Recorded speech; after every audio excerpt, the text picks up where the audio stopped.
Oke, kita lanjut lagi dengan jenis-jenis dari landscape fotografi yang lainnya.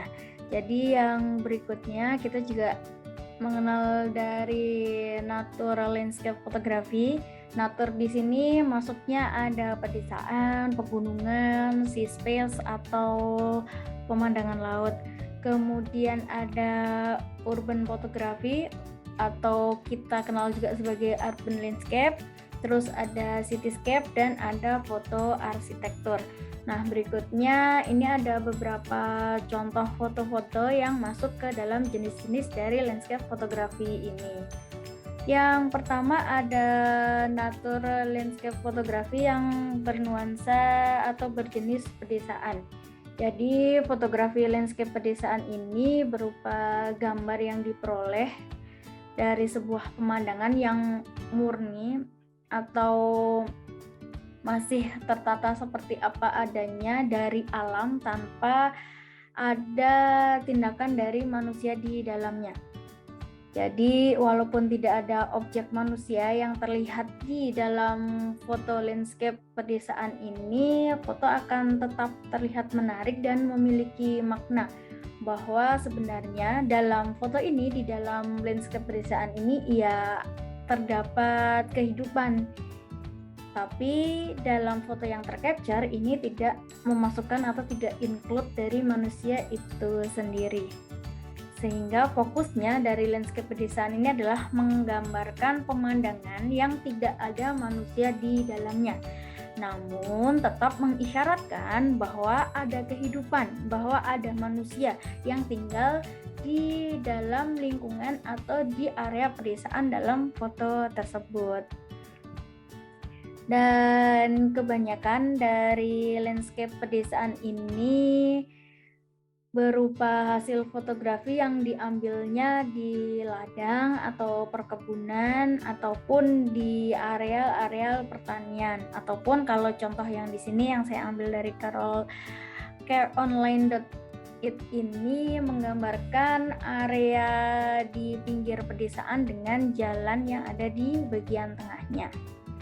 Nah, kalau ini contoh lain dari landscape pedesaan juga yang diambil dengan sudut bird eye. Terus berikutnya ada landscape dengan pegunungan yang dia menggambarkan nuansa-nuansa yang ada di pegunungan, dinginnya, kabutnya.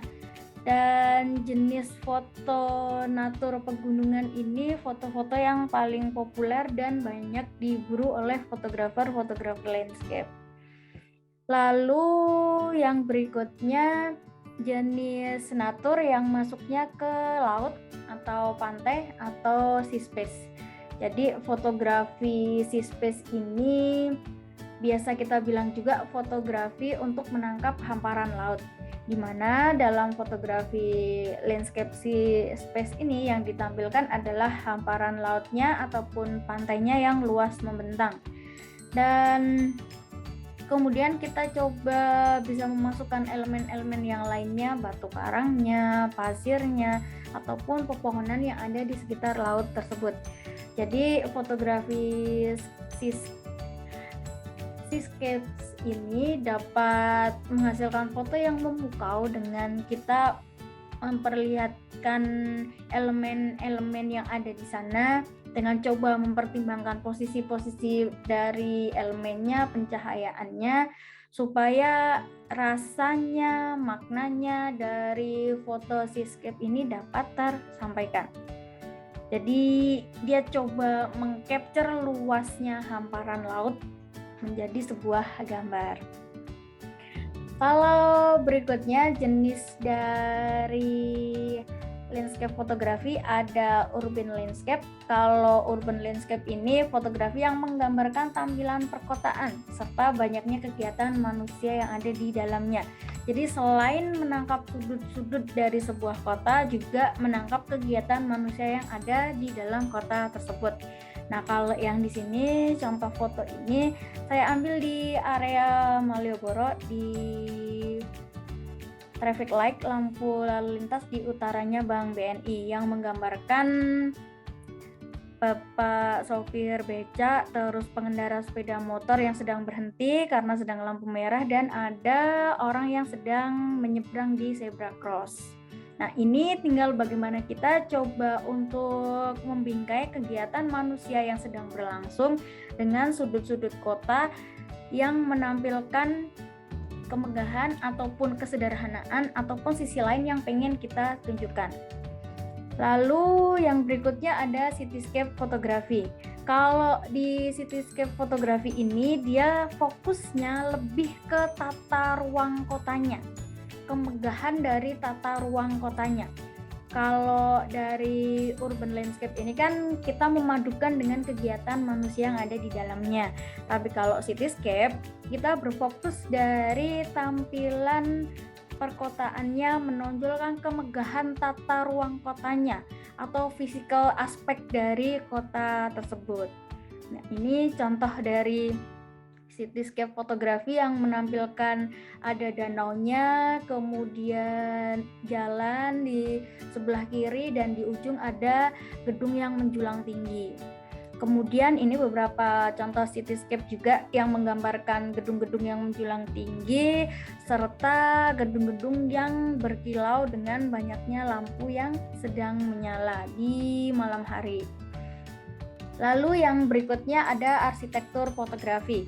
Kalau arsitektur fotografi ini berupa foto yang memuat bangunan modern ataupun bangunan-bangunan bersejarah. Jadi arsitektur fotografi ini berfokus kepada bangunan-bangunan ataupun aktivitas manusia di sekitarnya, namun lebih banyak untuk memperlihatkan sisi dari bangunannya.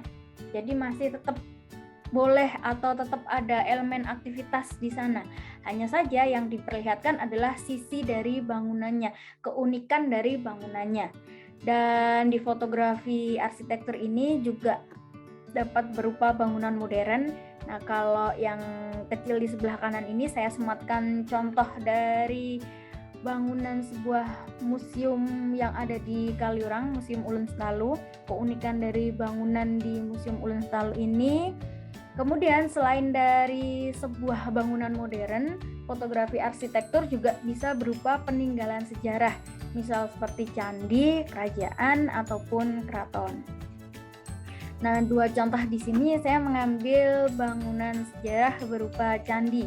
Sebelah kiri ada Candi Gebang yang saya ambil dari angle sudut di candinya ini, pojok dari candinya. Yang sebelah kanan ada Candi Pelausan yang saya mengambil bagian sempitnya, bagian kecilnya dari keseluruhan luasnya si Candi Pelausan ini. Oke, di video berikutnya nanti kita akan lanjut dari beberapa peralatan yang dibutuhkan untuk mengambil landscape fotografi. Terima kasih.